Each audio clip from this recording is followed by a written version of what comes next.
اقامت دین کی جدوجہد، یہ کیا ہے؟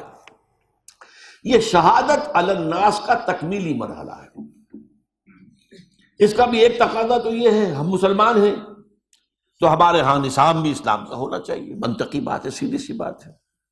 لیکن ایک یہ ہے کہ جو کار رسالت ہے وہ شہادت علی الناس جو ہے اس دور میں اس کا تقاضا پورا نہیں ہو سکتا جب تک کہ پورا دین کا نظام قائم کر کے دکھا نہ دیا جائے، چلا کر نہ دکھا دیا جائے، اور لوگوں کو دعوت نہ دی جائے کہ آؤ اور دیکھو اپنی آنکھوں سے یہ اسلام ہے۔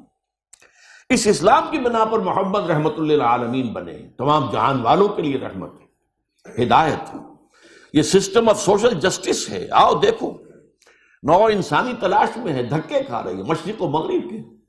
وہ ملوکیت سے آزاد ہوئی تھی تو سرمایہ داری کے پھندے میں پھنس گئی، اس سے آزاد ہوئی تھی تو ایک کمیونسٹ پارٹی کی ڈکٹیٹرشپ کے اندر پھنس گئی، اب اس سے آزاد ہوئی ہے تو اب کھڑی ہے کدھر جانا ہے۔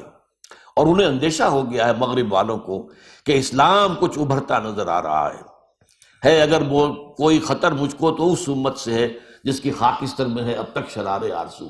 یہ ساری اس وقت کی بین الاقوامی سیاست، یہ ساری جو جنگ بازی جو شروع ہو رہی ہے، اس کا اصل مقصد کیا ہے کہ کہیں ہو نہ جائے آشکارا شر پیغمبر، کہیں وہ شر پیغمبر کہیں آشکارا نہ ہو جائے۔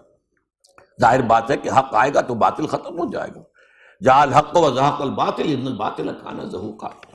تو یہ جد و جہد جو ہے دعوت اس مرحلے پر آ کر دعوت اقامت دین، اور اس میں بھی نوٹ کیجئے ایک نقطہ ہے جو بعض ہمارے جو دوست ہیں وہ سمجھ نہیں پاتے، اور وہ یہ کہ اس کا بھی اصل مقصد خلق خدا کی نصیحت اور خیرخواہی ہے۔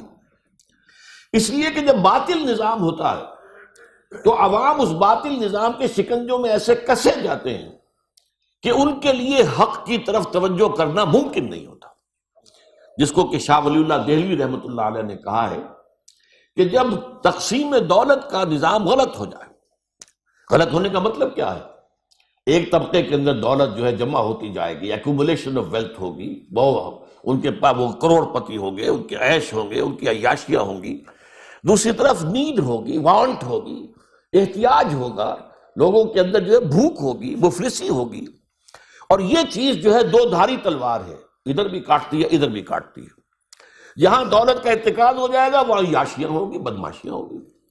ظاہر بات ہے دولت جو ہے وہ تو زیادہ اسی راستے کی طرف لے کر جائے گی، اور جہاں وہ بھوک ہے اس کے نتیجے میں انسانوں کی اکثریت جو ہے وہ ڈھور ڈنگر بن کر رہ جائے گی، وہ کولو کے بیل یا باربرداری کے اونٹ۔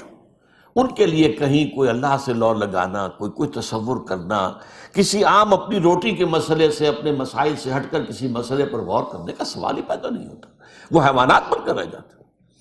جب تک وہ نظام صحیح نہیں ہوگا، اس نظام سے پھر سہارا ملے گا، ریلیف ملے گا، وہ عوام پھر متوجہ ہو سکیں گے اپنے رب کی طرف، لو لگائیں گے اپنے رب کے ساتھ۔ لیکن جب تک وہ نظام قائم نہیں ہوتا، وہ تو بہت کم لوگ ہوں گے، سلیم الفطرت بہت شاذ لوگ ہوں گے کہ جو اس معاملے کی طرف پیش قدمی کر سکیں اس ماحول کے اندر۔